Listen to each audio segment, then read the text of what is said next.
নবম ও দশম শ্রেণীর অধ্যায় ৭-এর সম্পাদ্য ১ ত্রিভুজের ভূমি সংলগ্ন একটা কোণ এবং অপর দ্বিবাহু সমষ্টি দেওয়া আছে।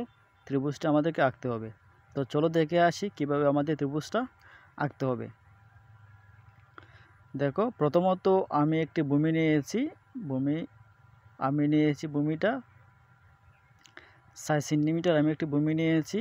তোমাদেরকে অবশ্যই দেওয়া থাকবে তোমরা কত সেন্টিমিটার নিয়ে আঁকতে হবে। তো আমি ভূমি নিলাম ৬ সেন্টিমিটার আর দুই বাহু সমষ্টি আমি নিলাম এটা ৭ সেন্টিমিটার। আমি নিয়েছি ৭ সেন্টিমিটার। এখন আমাকে এটা কোণ আঁকতে হবে। এই যে একটা কোণ দেওয়া আছে, এই কোণটা আমার আঁকতে হবে। তো তোমাদেরকে দেওয়া থাকবে তোমরা কত ডিগ্রি কোণ আঁকবে এটা অবশ্যই দিয়ে দিবে। কিন্তু আমি আঁকছি, দেখো এটা আমি একটা ৫০ ডিগ্রি কোণ আঁকবো।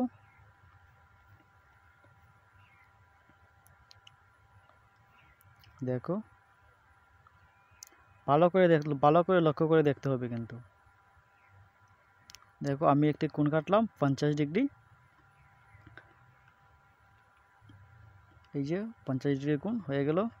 এখন আমাদেরকে কি করতে হবে, আমাদের একটা যে কোনো মাপে একটা আমাদেরকে রশ্মি কাটতে হবে। রশ্মি আঁকলাম। দেখো, আমি একটা রশ্মি আঁকলাম। রশ্মিটা নাম দিয়েছি আমি বি ই রশ্মি। আর উপরে কোণের নাম দিয়েছি এক্স, ভূমি এ এবং সমষ্টি এস। এখন কি করতে হবে, ভূমি এ এর সমান করে আমার যে বিই যে রশ্মিটা আছে তার উপরে আমার একটা অংশ কাটতে হবে। কাটলাম আমি বিসি কাটলাম।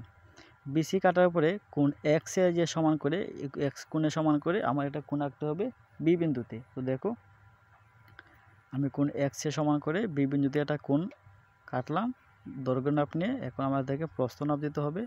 আমি প্রস্থ মাপ দিচ্ছি।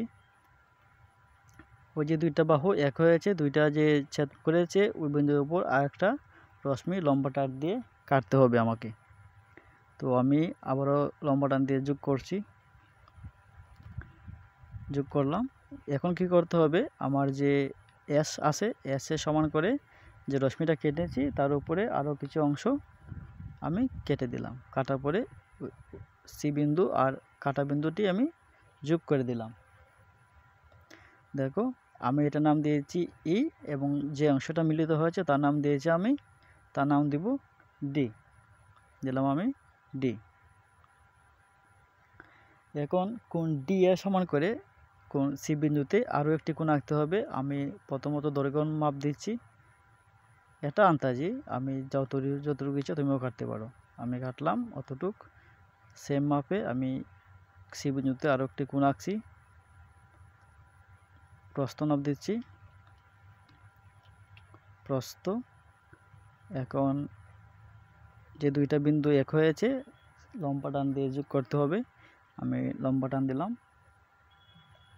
এখন যে অংশটা যোগ হয়েছে তার নাম দিলাম আমি জি আর বি এফ এর উপর মিলিত অংশ নাম দিলাম আমি এ। এখন আমার এ বি সি হচ্ছে আমার উদ্দৃষ্ট ত্রিভুজ। আমাদেরকে যে ত্রিভুজটা আঁকতে বলেছিল সে ত্রিভুজটা আমাদেরকে হয়ে গেল। তো সবাইকে অসংখ্য ধন্যবাদ আমার সাথে থাকার জন্য। যদি ভিডিওটা ভালো লাগে থাকে আমার চ্যানেলটা অবশ্যই সাবস্ক্রাইব করে দিবেন।